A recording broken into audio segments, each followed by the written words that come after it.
न पैदल यात्रा न रोड शो।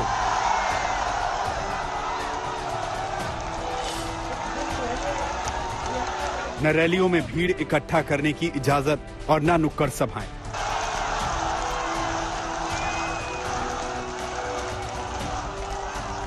चुनाव आयोग ने उस मुद्दे पर हमला किया है जो कोरोना काल में चुनावी प्रक्रिया पर सवाल खड़े कर रहे थे। चुनाव आयोग ने साफ कहा कि चुनाव वक्त पर कराना उनकी जिम्मेदारी है, लेकिन कोरोना गाइडलाइन के जरिए सुरक्षित चुनाव उनकी प्राथमिकता। ऐसे में रैलियों में भीड़ पर चुनाव आयोग ने शिकंजा कसा है।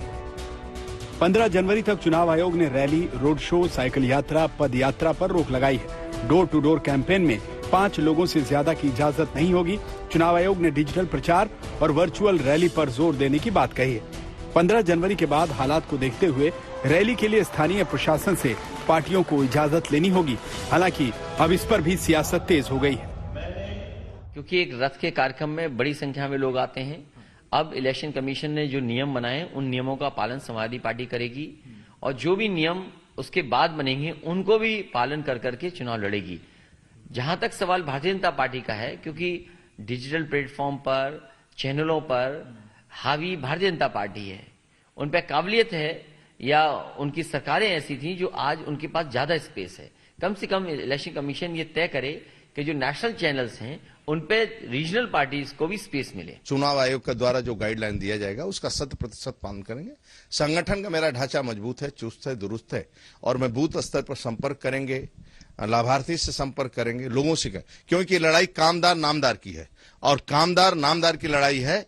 जो केवल नाम करते हैं, केवल ऐसे घराने में पैदा हुए हैं और एक गरीब परिवार में जन्म लेकर लोगों की, गरीबों का कल्याण करता है, काम करता है। इसलिए कामदार नामदार की लड़ाई है और फर्क साफ है। इतना ही नहीं, सभी एजेंसियों को अलर्ट किया गया है। सभी कार्यक्रम की वीडियोग्राफी होगी। वहीं 900 ऑब्जर्वर पूरी नजर रखेंगे। गैर कानूनी पैसे और शराब पर भी चुनाव आयोग अपनी नजरें गड़ाए रहेगा। चुनाव में पैसे को खर्च करने को लेकर भी चुनाव आयोग ने नई लिमिट जारी की है। यूपी, पंजाब और उत्तराखंड में 40 लाख रुपए हर कैंडिडेट खर्च कर पाएगा। मणिपुर और गोवा में यह खर्च की सीमा 28 लाख रुपए होगी।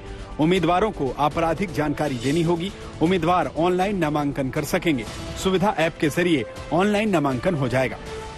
Political parties and candidates are advised to conduct their campaign as much as possible through digital, virtual media platforms, mobile-based mode instead of physical mode, ensuring strict compliance of COVID safety norms. चुनाव आयोग ने काफी मंथन के बाद corona को देखते हुए पूरा खाका तैयार किया है। सभी चुनाव कर्मियों को दोनों वैक्सीन लगानी होगी। वहीं हर मतदान केंद्र में सैनिटाइजर और मास्क का इंतजाम किया गया है। चुनाव आयोग ने साफ किया है कि किसी भी कीमत पर कोरोना गाइडलाइन की अनदेखी नहीं होगी।